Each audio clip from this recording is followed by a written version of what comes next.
ND News, ND lo que vota busca.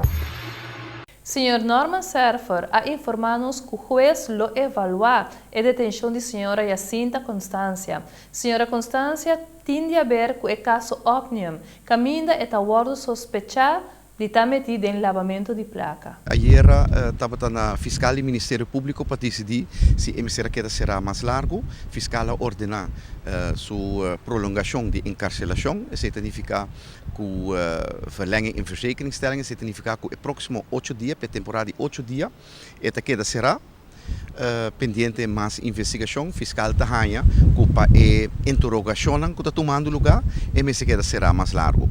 Mas hora que a toma decisão aqui de 8 dias mais, também a marana que nós me apresentar a senhora J.C. na ex-comissário e esse a sociedade também aumenta, ele apresenta na ex-comissário para o ex-comissário juzga a detenção, se a detenção é bom, se é processo, se é procedura é bom, esse a toma lugar também ainda, mas nós não acontece ainda de ex-comissário, pero nós supone que lo juzga tu coisa correto.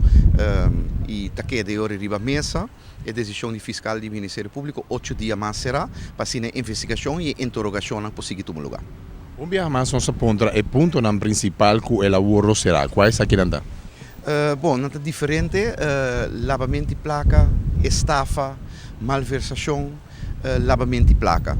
Tudo isso aqui tem quadro de investigação DUPNIM, que está uma investigação que está um caso que tem lugar na BZV não existe mais, mas o tempo já bestel para quase 360 mil florim na coisa para tapa boca, mondkapjes, mas nunca é mondkapjes na que não chega. A bestel, a paga, mas nunca não chega. E o governo faz denúncia de possível malversação.